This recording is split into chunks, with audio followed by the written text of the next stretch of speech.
ప్రజానికానికి అందరికీ కూడా నమస్కారాలు. రాష్ట్రంలో నీటి లభ్యత ఉన్నప్పటికీ కూడా జలాశయాల్లో తాగునీటికి సాగునీటికి ప్రభుత్వ నిర్వహణ లోపం మూలంగా బాధ్యతారాహిత్యంగా ప్రజలకు ఇక్కట్లు కలిగిస్తున్నారు. చాలా దురదృష్టం. ఒక మార్చి నెలలోనే ఒక్క హైదరాబాద్ మహానగరంలోనే సుమారు అధికారిక లెక్కల ప్రకారంగానే 1,45,000 ట్యాంకర్లను వాడినట్లు ఒక్క నెలలోనే. ఇవి ప్రభుత్వ ట్యాంకర్లు మంచినీటి కోసం. ఇవి కాక ఎన్ని రెట్లు ప్రైవేట్ ట్యాంకర్లు నీటి వ్యాపారం చేస్తున్నారో కళ్ళారా చూస్తున్నాం. 10 ఏళ్లలో కనుమరుగైపోయినటువంటి ట్యాంకర్లతో జరిగేటువంటి నీటి వ్యాపారానికి మళ్ళీ కాంగ్రెస్ ప్రభుత్వం వచ్చి తెరలేపింది. ప్రజలు నీళ్లను కూడా కొనుక్కోవడానికి ముందస్తుగానే ఒక్కో రోజు 10,000 బుకింగ్లు ఉంటున్నాయి ఒక జిహెచ్ఎంసీకే. ప్రైవేట్ అయితే ఇక లెక్కనే లేదు. అసలు ఏం చేస్తున్నట్లు ప్రభుత్వం? ఎక్కడ వీళ్ళు యాక్టివ్గా ఉన్నారు? సాగునీటి ప్రాజెక్టుల నిర్వహణలో లోపం, బాధ్యత రాహిత్యం, పంటలు ఎండిపోతుంటే బాధ్యత రాహిత్యం, రైతుల్ని పరామర్శించడానికి సమయం ఉండదు, మరణించిన రైతు కుటుంబాలు దగ్గరపోవడానికి సమయం ఉండదు, ఒక్కరు బోరు పైగా దబాయించి మరి ఎవరు చనిపోయారు ఎక్కడ చనిపోయారు లేనే లేదని అబద్ధం మాట్లాడతారు. 200 పైచీలకు రైతుల యొక్క మరణాలకు సంబంధించినటువంటి వివరాలన్నీ కూడా రాష్ట్ర ప్రభుత్వానికి పంపిస్తే దాని మీద స్పందన లేదు. మళ్ళా దేంట్లో ఎక్కడ బిజీ ఉన్నారు వీళ్ళంటే, రోజుగా ముఖ్యమంత్రి మంత్రులంతా కూడా రాజకీయ కండువాలు వేయడంలో బిజీగా ఉన్నారు తప్పిస్తే పాలనలో వీళ్ళు ఎక్కడ బిజీగా లేరు. వీళ్ళు ఎక్కడ కూడా శ్రద్ధ చూపిస్తలేరు. ప్రజలు ఇక్కట్లు ఎక్కడ కూడా వీళ్ళకి పడతలేవు. చాలా ఇబ్బంది పడుతున్నారు రైతులు. ఇంకో దిక్కు యాసంగి ధాన్యం కొనుగోలు పంటలు స్టార్ట్ అయినాయి చాలా రోజులే. మరి ఈ ధాన్యాన్ని ఎక్కడ పెడతారో ఒక స్పష్టత ఉండాలి ప్రభుత్వానికి. ఎందుకంటే ఇదివరకు ఉండేటువంటి ధాన్యం డిస్పోజ్ కాలే. మీరు ఎన్నికల మీద పడి ప్రభుత్వం కొత్తగా వచ్చినామని ఇదని అదని సర్దుకునే లోపలనే, మీ కొత్త సంసారం సర్దుకునే లోపల పాలనకు సంబంధించినటువంటి అంశాల మీద మీరు దృష్టి పెట్టలే. మొన్నటిదాకా ప్రభుత్వంలో ఉన్నటువంటి కేసీఆర్ ప్రభుత్వాన్ని రోజువారీగా కొత్త అంశాలు వెతికి పట్టినట్లు డ్రామా చేసి నిందలు వేయడమే తప్పిస్తే మీరు చేయాల్సినటువంటి పాలన, ఆ పాలనాపరమైనటువంటి చర్యల మీద ఎక్కడా దృష్టి లేదు, ఎక్కడ శ్రద్ధ లేదు. మరి గతంలో రాష్ట్ర ప్రభుత్వం ఖరీదు చేసినటువంటి వడ్లు రాష్ట్రంలో తెలంగాణ వచ్చే నాటికి గోదాముల యొక్క నిల్వ సామర్థ్యం కేవలం 4 లక్షల మెట్రిక్ టన్నులు మాత్రమే ఉండే. దాన్ని తెలంగాణ ప్రభుత్వం ఆనాడు కేసీఆర్ నాయకత్వాన మరో 24 లక్షల మెట్రిక్ టన్నుల సామర్థ్యానికి పెంచినాం. ఇది మార్కెటింగ్ డిపార్ట్మెంట్ ద్వారా. ఇది కాక వేర్ హౌసెస్ డిపార్ట్మెంట్ నుంచి అదొక 2.5-3 లక్షలు 4 లక్షల దాకా అది పెంచినాం. ఇవి కాక ప్రైవేట్ గోదాముల యొక్క లీజుకు తీసుకునేటువంటి విధానంతోన అందులో కొన్ని అన్ని కలిపి దాదాపు 65-70 లక్షల మెట్రిక్ టన్నుల నిల్వ సామర్థ్యం మాత్రం రాష్ట్రంలో ఉంది. అతి కష్టంగా ఒక దశలో పంటలు విపరీతంగా వచ్చినప్పుడు మేము ఆ రోజు రైతు వేదికల్ని కొంత సమయానికి వాడుకోవచ్చు, 2-3 నెలలు ఇప్పుడు కార్యక్రమాలు లేవు కదా అని చెప్పి రైతు వేదికలలో కూడా ధాన్యం నిల్వలు చేసినాం. ఎక్కడెక్కడైతే ప్రభుత్వానికి సంబంధించినటువంటి ఆస్తులు ఉన్నాయో, మార్కెటింగ్ ఖాళీ స్థలాలు ఉంటే అక్కడ కూడా నిల్వ ఉంచి పైన తాట్పాల్స్ అవన్నీ కూడా కవర్ చేసి కవర్డ్ గోడౌన్స్ లాగా కూడా వాడాం. శ్రద్ధ తీసుకొని అవన్నీ చేసినాం. మళ్ళీ అలా ప్రభుత్వం ఇప్పుడు మళ్ళీ యాసంగి పంటలు వస్తున్నాయి. దీంట్లో 2 అంశాలు ఉన్నాయి. రైతులు పండించినటువంటి వరి ధాన్యానికి సంబంధించినటువంటి ఈ యాసంగి పంటలో మీరు బోనస్ ఇస్తారా ఎగ్గొడతారా? తెగేసి చెప్పండి. ఒకటి, ప్రభుత్వం కొనాలా బేషరతుగా ఎంఎస్పీకే. 2, బోనస్ ఇవ్వాలని చెప్పి మీరు ఇచ్చిన మాటను మీకు గుర్తు చేసి మేము డిమాండ్ చేస్తున్నాను రైతుల పక్షాన. రైతులకు 500 రూపాయలు బోనస్ ఇచ్చే కొంటామన్నారు. సరే, వానకాలం ఆ రోజు అప్పటికే కొనుగోలు స్టార్ట్ అయిన ఎన్నికల ప్రక్రియ ఉండే. మీరు కూడా కొత్త ప్రభుత్వం, రైతులు కూడా అర్థం చేసుకున్నారు. మరి ఇప్పుడు అప్పుడే కొట్టినట్టు ఇప్పుడు కూడా ఎగ్గొడతారా? ఇప్పుడు కూడా మళ్ళీ పార్లమెంట్ ఎన్నికలు చెప్పే కొడతారా? ఏం చెప్పే కొడతారు? కళాల దగ్గరికి 500 బోనస్ లేకుండా కొనుగోలు చేస్తారా? బోనస్ ఇవ్వకుండానే పోయి మళ్ళీ రేపు పార్లమెంట్ ఎన్నికల్లో కొత్త అబద్ధాలు చెప్పి మళ్ళీ ఓట్లు అడుగుతారా? ఏది మీ ఉద్దేశం? ఇంకో ప్రమాదం కూడా ఉంది సర్కార్కు. పెట్టడానికే జాగలేదు కాబట్టి కొనమని చేతులు ఎత్తేసినా ఆశ్చర్యం లేదు. నేను ఇలా చెప్తున్నా, ఓ 4 రోజుల తర్వాత కొందాం అనుకుంటే మాకు పెట్టడానికి ఏడా జాగలేదు కాబట్టి కొంటలేమని మాట్లాడినా కూడా ఇంత బాధ్యతారహితంగా మాట్లాడుతుందని కూడా నేను అనుకుంటున్నా. ఈ ప్రమాదం కూడా లేకపోలేదు. కాబట్టి స్పష్టత ఇవ్వాలి ప్రభుత్వము. రైతుల యాసంగి ధాన్యం కొనడంతో పాటు 500 బోనస్ ప్రతి రైతుకు అందించాలి. ఇది మేము డిమాండ్ చేస్తా ఉన్నాం. ఏదో సాకు చెప్పి ఏదో కారణం చెప్పి ఎగ్గొడితే మాత్రం ఊరుకునేటువంటి ప్రసక్తే లేదు. అదేవిధంగా మరో ముఖ్యమైనటువంటి విషయం ఏంటంటే, నిన్న మహనీయుడు అంబేద్కర్ గారి జయంతి మనందరికీ తెలుసు.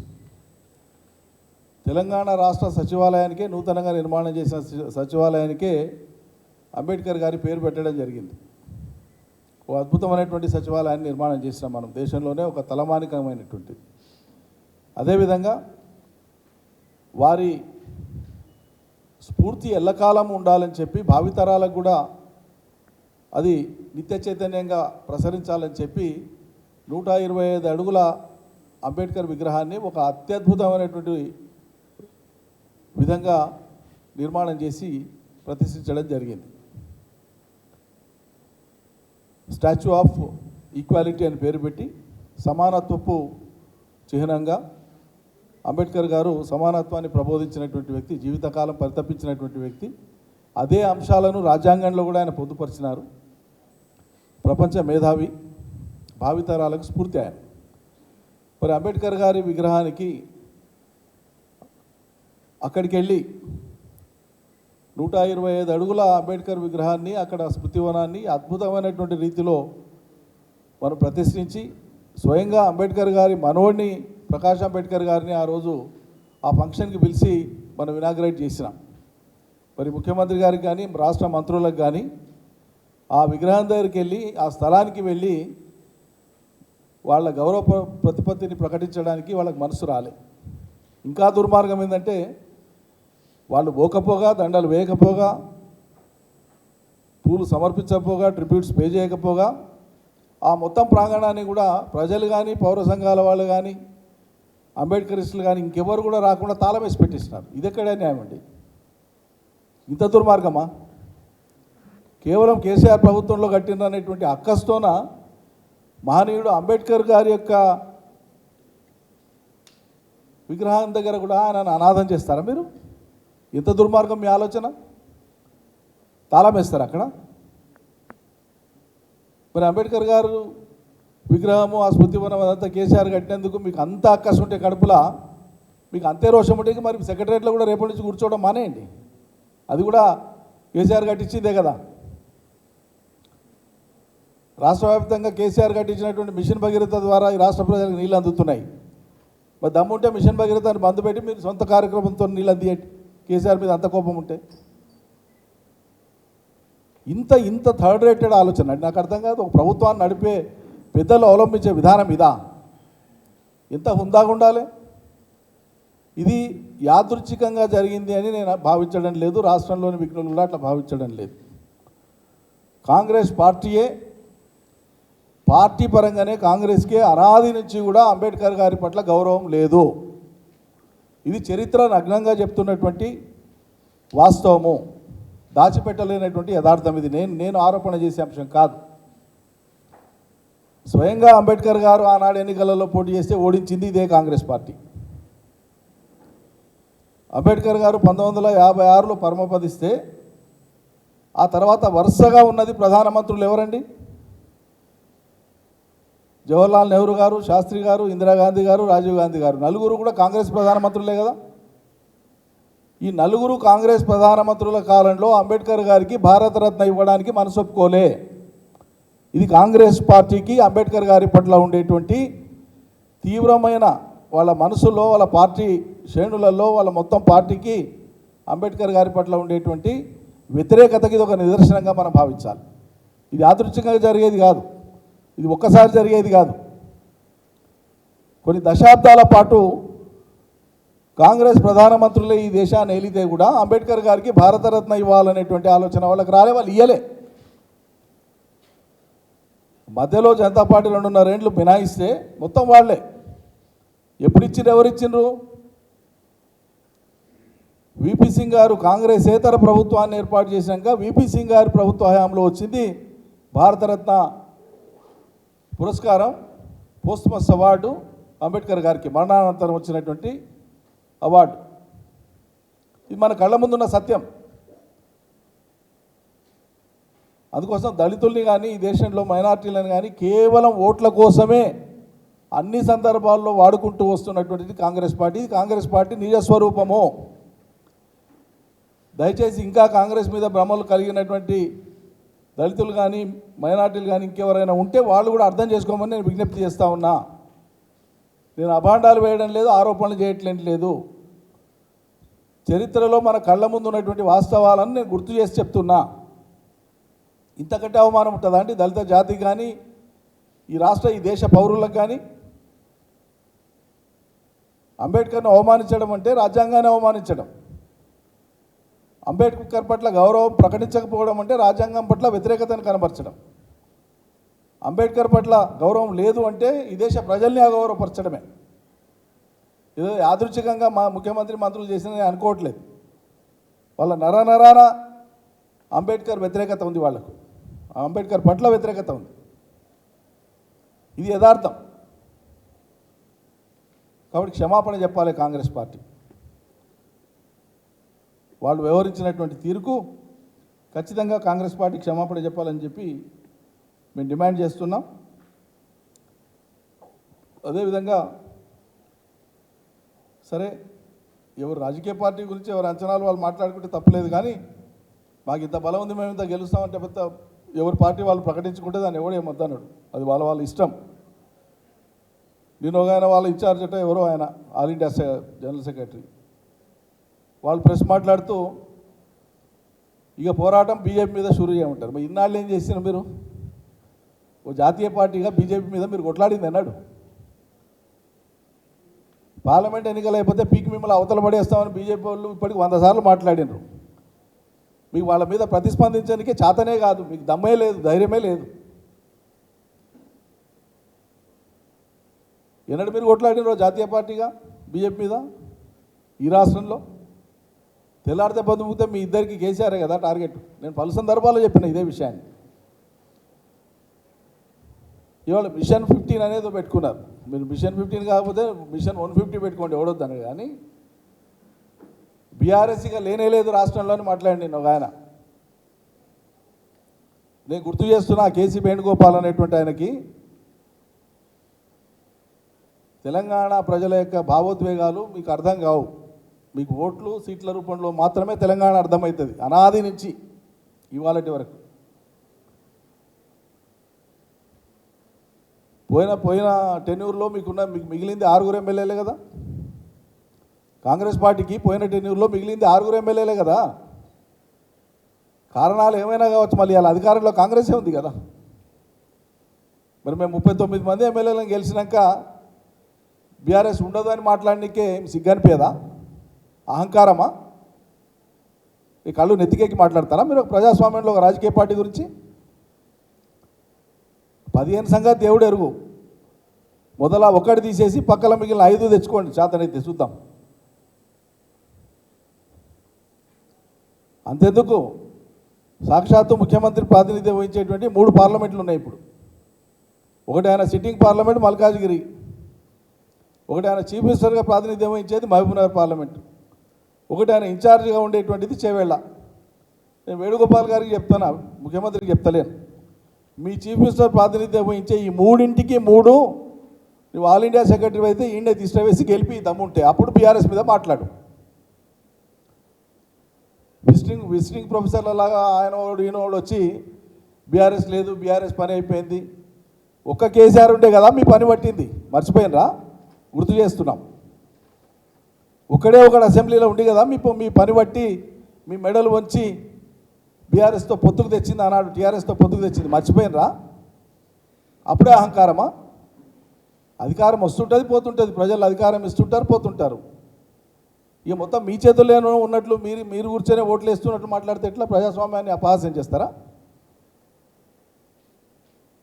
పార్లమెంట్ ఎన్నికల తర్వాత తెలుస్తుంది ఎవరి పని అయిపోతుందో.